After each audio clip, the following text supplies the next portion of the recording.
Most expected GS question की series में आपका स्वागत है। इस सीरीज में हम प्रीवियस ईयर क्वेश्चन का डिस्कस करेंगे।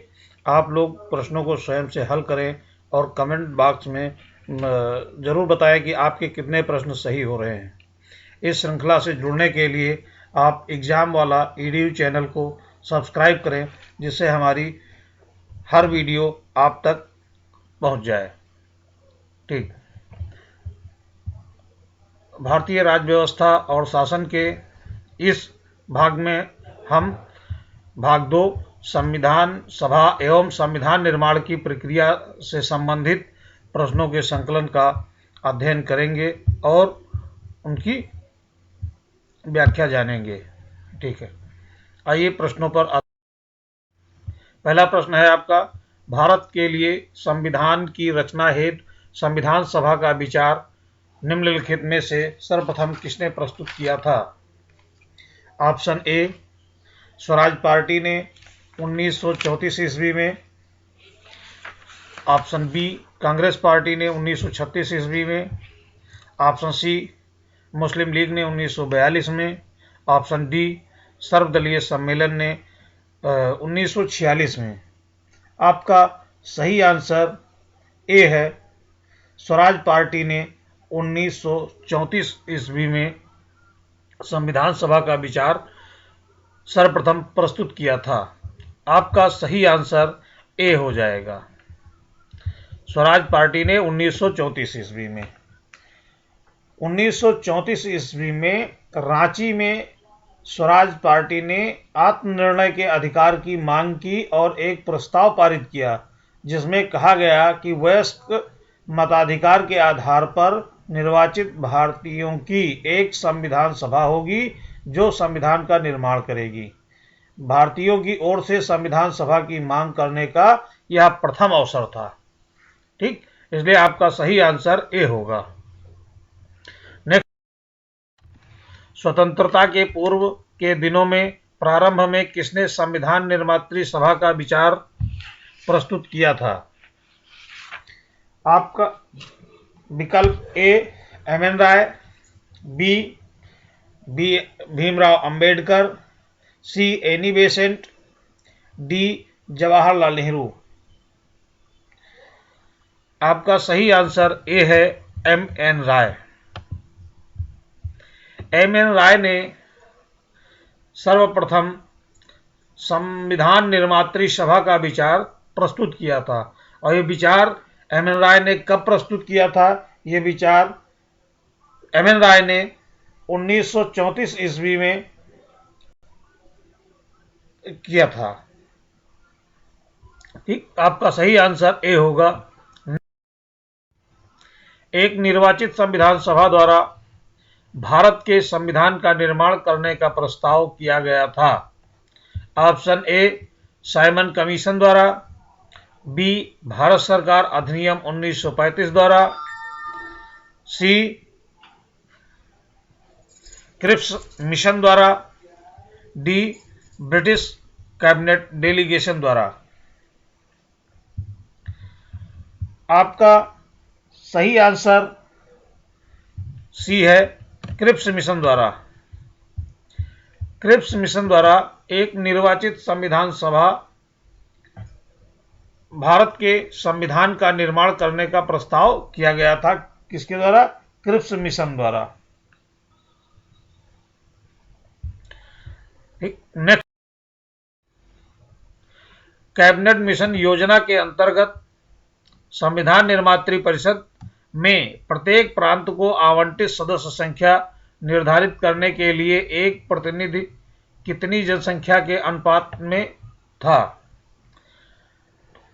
ऑप्शन ए, 8 लाख प्रति व्यक्ति, बी, 10 लाख प्रति व्यक्ति, सी, 12 लाख प्रति व्यक्ति, डी, 15 लाख प्रति व्यक्ति। तो संविधान निर्मात्री परिषद में प्रत्येक प्रांत को आवंटित सदस्य संख्या को निर्धारित करने के लिए एक प्रतिनिधि 10 लाख की जनसंख्या के अनुपात में था।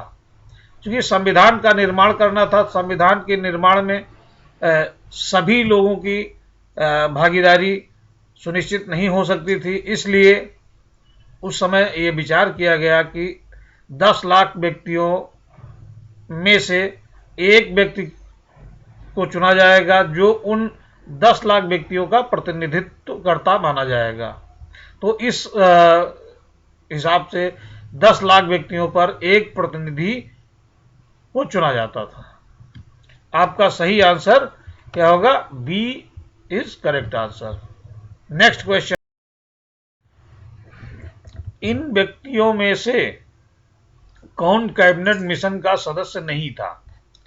Option A William Wood, option B Pethick Lawrence, C Stafford Cripps, D A V Alexander. आपका सही आंसर ये होगा विलियम वुड कैबिनेट मिशन योजना से नहीं जुड़े हुए थे।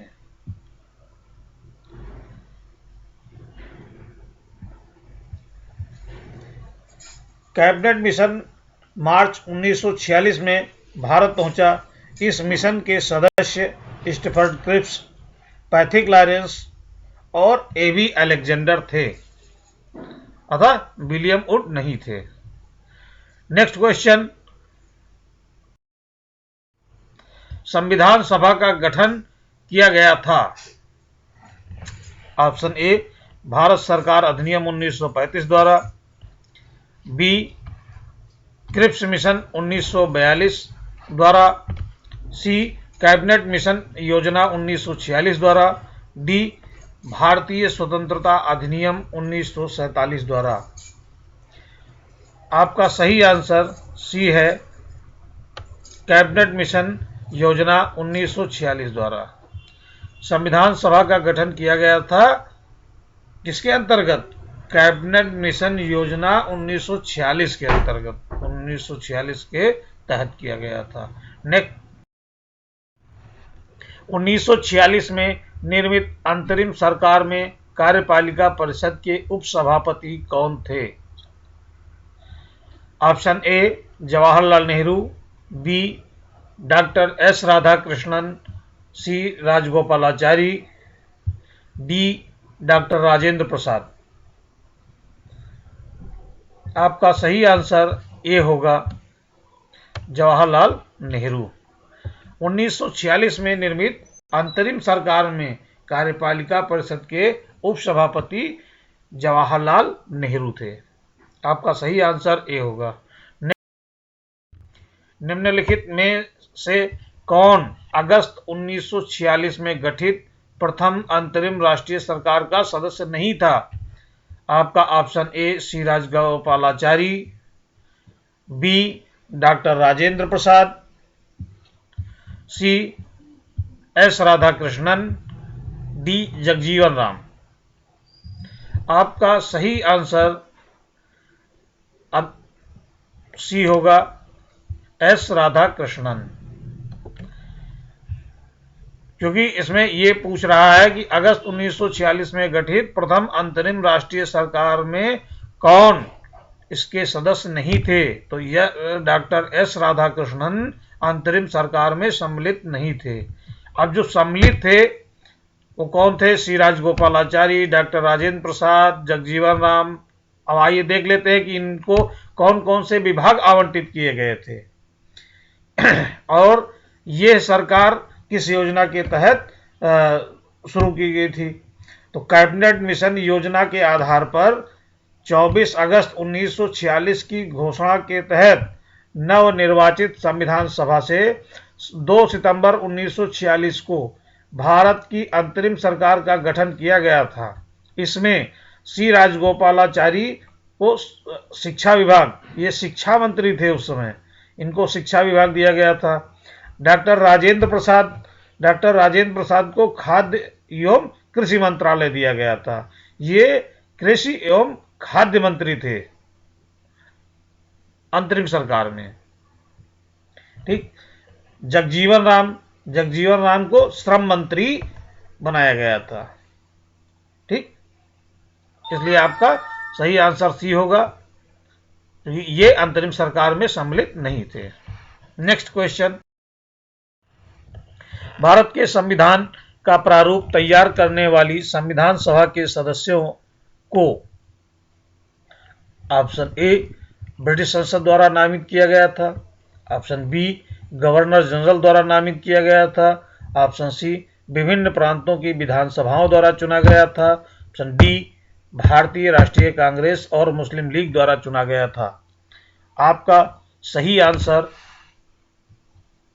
सी होगा, विभिन्न प्रांतों की विधानसभाओं द्वारा चुना गया था। विभिन्न प्रांतों की विधानसभाओं द्वारा चुना गया था। भारत के संविधान का प्रारूप तैयार करने वाली संविधान सभा के जो सदस्य चुने गए थे, अभी आपने पिछले प्रश्न में देखा है कि इनमें कितनी जनसंख्या पर एक सदस्य को चुना जाना था, तो 10 लाख की जनसंख्या पर एक सदस्य को चुना जाना था। अब यहां संविधान का प्रारूप तैयार करने वाली संविधान सभा के सदस्यों को जो विभिन्न प्रांतों की विधानसभाओं द्वारा चुने गए थे, उन सदस्यों के द्वारा प्रारूप तैयार करने वाली संविधान सभा के सदस्यों को चुना गया। इसलिए आपका सही आंसर सी है। नेक्स्ट क्वेश्चन, संविधान सभा के चुने हुए अस्थायी अध्यक्ष कौन थे? Option A doctor Bhimrao Ambedkar, B doctor Sachchidananda Sinha, C doctor Rajendra Prasad, D S Radhakrishnan. तो संविधान सभा के चुने हुए अस्थायी अध्यक्ष डॉक्टर राजेंद्र प्रसाद थे, इसलिए आपका सही आंसर सी होगा। डॉक्टर राजेंद्र प्रसाद संविधान सभा के चुने हुए अस्थायी अध्यक्ष थे। नेक्स्ट क्वेश्चन, संविधान सभा की प्रथम बैठक की अध्यक्षता किसने की थी? Option A doctor Rajendra Prasad, B Bhimrao Ambedkar, C doctor Sachchidananda Sinha, D S Radhakrishnan. संविधान सभा की प्रथम बैठक जब हुई तो उस समय अध्यक्षता किसने की थी? आपका सही आंसर सी होगा, डॉक्टर सच्चिदानंद सिन्हा ने। डॉक्टर सच्चिदानंद सिन्हा को उस समय संविधान सभा की प्रथम बैठक की अध्यक्षता करने के लिए चुना गया। बाद में डॉक्टर राजेंद्र प्रसाद को संविधान सभा का अस्थायी अध्यक्ष चुना गया था। ठीक, यह आपका सही आंसर सी है, डॉक्टर सच्चिदानंद सिन्हा। नेक्स्ट, भारतीय संविधान सभा के उद्घाटन अधिवेशन की अध्यक्षता किसने की थी? ऑप्शन ए डॉक्टर राजेंद्र प्रसाद द्वारा, बी भीमराव अंबेडकर द्वारा, सी सच्चिदानंद सिन्हा द्वारा, डी जवाहरलाल नेहरू द्वारा। अब यहां पर प्रश्न जो आपसे पूछ रहा है कि भारतीय संविधान सभा के उद्घाटन अधिवेशन की अध्यक्षता, यहां पर संविधान सभा की अध्यक्षता नहीं पूछ रहा है। इन शब्दों पर ध्यान देना है, तभी आपका आंसर सही कर पाएंगे। नहीं तो संविधान सभा की अध्यक्षता देखे और आंसर राजेंद्र प्रसाद या सच्चिदानंद सिन्हा लगा देंगे। तो यहाँ आपको देखना है कि क्या ये पूछ रहा है। तो भारतीय संविधान सभा के उद्घाटन अधिवेशन की अध्यक्षता ये पूछ रहा है, तो उद्घाटन अधिवेशन की अध्यक्षता किसने की थी? उद्घाटन अधिवेशन की अध्यक्षता जवाहरलाल नेहरू ने की थी। इसलिए आपका सही आंसर डी होगा। भारतीय संविधान सभा की स्थापना की गई थी। भारतीय संविधान सभा की स्थापना कब की गई थी? ऑप्शन ए 10 जून 1946, बी 9 दिसंबर 1946, सी 26 नवंबर 1949, डी 26 दिसंबर 1949। आपका सही आंसर 9 दिसंबर 1946 यानी बी 9 दिसंबर 1946 को भारतीय संविधान सभा की स्थापना की गई थी। इसलिए आपका सही आंसर बी होगा। संविधान सभा की प्रथम बैठक कब हुई थी? संविधान सभा की प्रथम बैठक कब हुई थी? ऑप्शन ए 9 दिसंबर 1946, बी 26 नवंबर 1949, सी 26 जनवरी 1946, डी 15 अगस्त 1947। तो संविधान सभा की प्रथम बैठक 9 दिसंबर 1946 को हुई थी। इसलिए आपका सही आंसर ये है 9 दिसंबर 1946। यानी संविधान सभा की प्रथम बैठक कब हुई थी? संविधान सभा की प्रथम बैठक 9 दिसंबर 1946 को हुई थी। भारत को एक संविधान देने का प्रस्ताव संविधान सभा द्वारा पारित किया गया था। ऑप्शन ए 22 जनवरी 1946, बी 22 जनवरी 1947, सी 26 जुलाई 1946, डी 20 फरवरी 1947। आपका सही आंसर बी होगा। 22 जनवरी 1947 को भारत को एक संविधान देने का प्रस्ताव संविधान सभा द्वारा पारित किया गया था। कब किया गया था? 22 जनवरी 1947 को। तो आपका सही आंसर बी होगा। नेक्स्ट क्वेश्चन, संविधान सभा के सम्मुख संविधान की प्रस्तावना का प्रस्ताव किसने रखा था? Option A Jawaharlal Nehru, B Bhimrao Ambedkar, C B N. Rau, D Mahatma Gandhi. आपका सही आंसर ये है जवाहरलाल नेहरू। जवाहरलाल नेहरू ने संविधान सभा के सम्मुख संविधान की प्रस्तावना का प्रस्ताव रखा था। इसलिए सही आंसर ए होगा जवाहरलाल नेहरू। संविधान सभा में उद्देश्य प्रस्ताव निम्न में से किस एक के द्वारा प्रस्तुत किया गया था? Option A doctor Bhimrao Ambedkar, B Pandit Jawaharlal Nehru, C B N. Rau, D doctor C D. Deshmukh. आपका सही आंसर बी है पंडित जवाहरलाल नेहरू। संविधान सभा में उद्देश्य प्रस्ताव किसके द्वारा प्रस्तुत किया गया? तो उद्देश्य प्रस्ताव पंडित जवाहरलाल नेहरू के द्वारा प्रस्तुत किया गया था। इसलिए आपका सही आंसर बी होगा, पंडित जवाहरलाल नेहरू। भारतीय संविधान को बनाने हेतु भारतीय संविधान सभा के कुल कितने अधिवेशन हुए? Option A 7, B 9, C 11, D 15।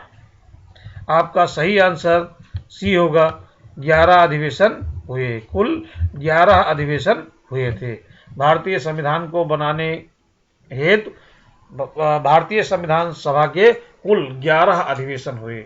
और संविधान को बनाने में कुल कितना समय लगा? तो संविधान को बनाने में कुल 2 वर्ष 11 माह 18 दिन का समय लगा। नेक्स्ट क्वेश्चन, भारत की संविधान सभा की अंतिम बैठक की सही तिथि को बताइए। भारत की संविधान सभा की अंतिम बैठक की तिथि। ऑप्शन ए 26 नवंबर 1949, बी 5 दिसंबर 1949, सी 24 जनवरी 1950, डी 25 जनवरी 1950। आपका सही आंसर सी है, 24 जनवरी 1950 को भारत की संविधान सभा की अंतिम बैठक हुई। इसलिए आपका सही आंसर सी 24 जनवरी 1950। नेक्स्ट क्वेश्चन, भारतीय संविधान के निर्माण के समय संवैधानिक सलाहकार कौन थे? Option A doctor Bhimrao Ambedkar, B doctor Rajendra Prasad, C B N. Rau, D K M. Munshi. आपका सही आंसर सी है बी.एन. राव। बी.एन. राव भारतीय संविधान के निर्माण के समय संवैधानिक सलाहकार थे। धन्यवाद। 20 प्रश्नों की ये श्रृंखला पूर्ण हुई।